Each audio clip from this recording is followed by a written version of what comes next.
Jornal da Manhã, Unifev. 8h17, vamos lá. Fazendo as contas. Caixa registradora aí no som significa que vem dica de economia, vem dica para você não ficar com o bolso comprometedor, com o bolso ali no vermelho. Pessoal de administração e ciências contábeis já está aqui. Hoje é o professor Lauro Prado, está aqui com a gente para dar dicas aí de economia. E a gente vai falar sobre juros, professor. O tal do juro que, de certa forma, até ameaça aí o bolso do brasileiro, né? Mas dá para explicar o que é a taxa de juros para o brasileiro ficar atento, para aquele que ainda não sabe o que é direitinho? Bom dia, seja bem-vindo. Sem dúvida, dá sim. Vamos lá. Bom dia a todos que nos ouvem, que nos assistem. Bruno, Edivandro, Darcy, bom dia. Prazer estar aqui novamente. Muito obrigado pela oportunidade. Sim, primeiro que o juro afeta muito nossa vida, né? Continuamente, rotineiramente.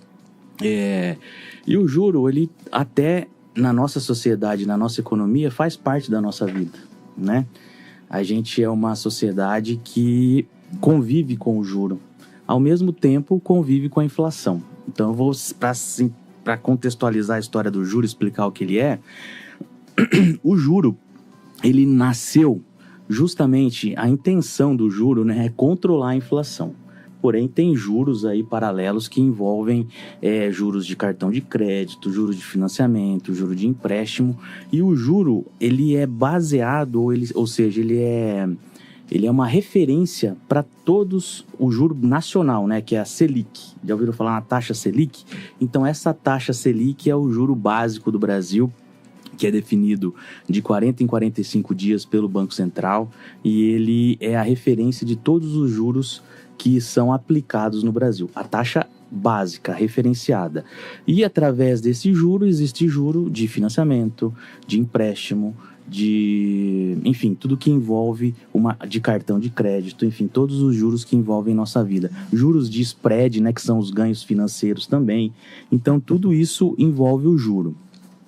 E o que ele tem relação com a nossa vida? Já que ele está embutido nos empréstimos, nos financiamentos, e nós somos também uma sociedade que gosta de financiar, né? Está na nossa raiz, inclusive, até por fomento, enfim. Mas a gente, historicamente, também tem uma relação com o financiamento e com os empréstimos muito, muito linear. Então, o poder de compra, a aquisição de compra, fica um pouco mais cara por esses financiamentos, por esses juros. Professor, uma pergunta polêmica. Taxa zero é mito ou é realidade? Porque às vezes a gente vai comprar, por exemplo, uma televisão, tá lá em 10 vezes sem juros. Não, verdade isso? Não, é mito, porque sempre essa taxa zero existe um juro embutido. Um juro embutido porque se uma financiadora, por exemplo, vou numa loja de varejo e a taxa é zero, ok? Com certeza, para ele te dar esse juro zero, ele também tomou de algum lugar. Então, está embutido em algum momento ali na compra, no preço, ou enfim, está embutido. O juro está embutido em algum momento, em alguma... Porém, no cartão de crédito, por exemplo, quando a gente faz um financiamento juro zero, a parcela vai ser exatamente igual, né, do preço à vista, porém, necessariamente vai estar embutido em algum momento, no preço final, ou ele joga para outro produto, mas nunca vai ser um juro zero. Zero não existe, né? O spread sempre tem alguém que ganha nesse jogo aí, né? Não tem almoço grátis. Não tem.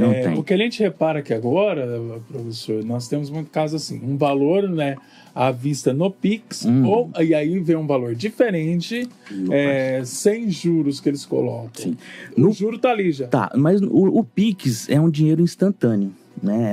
É um dinheiro, um recurso que entra instantaneamente. Então, nesses casos, pode ter um valor abaixo. Então, aí já dá para perceber a diferença.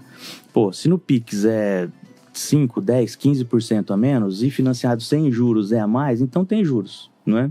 Sim. E o importante, assim, se a pessoa tiver condições, obviamente, é tentar negociar o pagamento à vista, né? Sempre conseguir uma parcelinha mais baixa. Sim, sim. Por quê? você perde o poder de compra com os juros, né? Vamos lá, primeiro assim, vamos sinalizar o que é inflação também, que é o poder de compra. Se hoje eu tenho 100 e compro 10 unidades de R$10, se amanhã ficar 10,50, eu não vou comprar mais 10 unidades, concordam? Então isso é a perda do poder de compra. E os juros embute isso, né? Embute essa perda de poder de compra. Então, sempre que há a possibilidade de uma negociação ou de uma renegociação, dependendo de dívidas e tal, antecipar é mais interessante. É mais interessante para quem vende, inclusive, para quem oferta, porque ele consegue antecipar. O dinheiro que entraria, por exemplo, pensa num vendedor que vai parcelar em 10 vezes. O dinheiro vai entrar em 10 vezes. Eventualmente, ele faz uma antecipação com o banco, enfim. E essa antecipação tem juros embutidos também. Então, se ele receber antecipado, para ele também é melhor. Então, facilita a vida de todo mundo. É complexo, é difícil, porque nem o dinheiro ele está cada vez mais escasso, né? Mas se puder, Bruno, é mais interessante antecipar sim. Eu só tirar uma dúvida só, que o pessoal de mais idade sempre tinha. Quanto mais parcelas, maior os juros. Exatamente. Tinha isso de fato? Tem isso ainda até hoje? De fato, até hoje. Quanto mais prolongada a dívida, maior vai ser os juros. Por exemplo, quando é comum, né, um financiamento de veículos, por exemplo, e as parcelas diminuem, aliás, né, diminui os juros das parcelas quando elas forem menores. Então, eu vou parcelar em 60 vezes, com certeza o juro embutido nesse processo vai ser maior. Porém, como é diluído em 60 maior, a parcela vai ficar menor. Então, dá uma leve impressão de que, estou pagando menos. Porém, o juro embutido nesse processo é muito maior. Então, quanto mais prolongado for o financiamento, maior vai ser o juro embutido no processo. O certo é sempre a pessoa colocar na ponta do lápis ali e fazer o valor final do produto, né? Para tentar achar a melhor opção. Melhor alternativa. Às vezes, né, porque a gente é tão instantâneo e é tão... já é natural da população brasileira o financiamento. Então, quando vai financiar um carro, a gente olha... E outra, tem uma percepção e um viés emocional e psicológico muito grande na aquisição. Inclusive, um aluno veio perguntar semana passada: professor, tô casando, vou casar um ano que vem e eu tô com a minha esposa olhando uma casa, tal. Será que é o momento de comprar uma casa?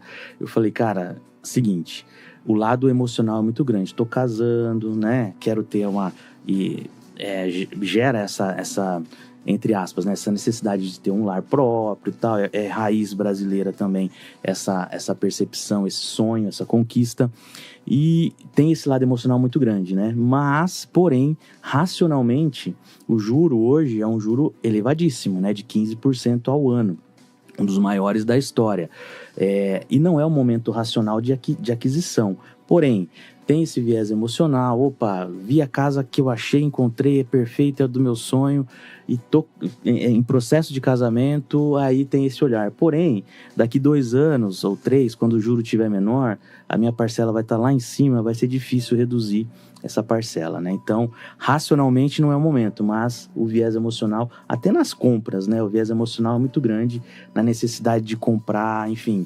E tudo isso é embutido na sensação do brasileiro, de aquisição, de conquista, de poder de consumo. E muitas vezes a gente não presta atenção no financiamento, que é prolongado, que é longo, que é grande. Às vezes o valor do imóvel, do veículo é o dobro ou quase isso na aquisição final. Então, em tese, sim, na aquisição, verificar os juros, quanto que eu vou pagar efetivamente lá no final dessa compra, para eu ter uma percepção mais palpável, mais plausível, mais racional da compra. Mas o viés emocional está sempre aí paralelo e, enfim, faz parte do nosso dia a dia também.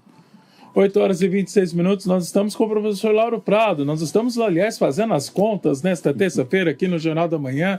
Toda terça-feira você pega algumas dicas de economia aqui, de como deixar o seu bolso mais leve, mais tranquilo. Enfim, você participa também lá na nossa rede social, tá? @Rádio TV Unifev, todos os nossos quadros estão lá. E também no curso de administração e também de ciências contábeis, todo esse nosso material tá lá. Então, mas eu perdi a dica da semana passada. Vai lá nas redes sociais, lá você tem todo detalhado para você. Lembrando que, né, hoje nós estamos falando sobre os juros, né? Você que está aí, né? Como o professor disse, mas eu quero comprar minha casa, eu vou casar, eu precisava comprar minha casa, ou então meu terreno, ou então trocar de carro. Né? O brasileiro usa muito aquelas... Eu dou meu carro antigo, né? O carro que eu estou, e aí eu pego lá... A diferença financia.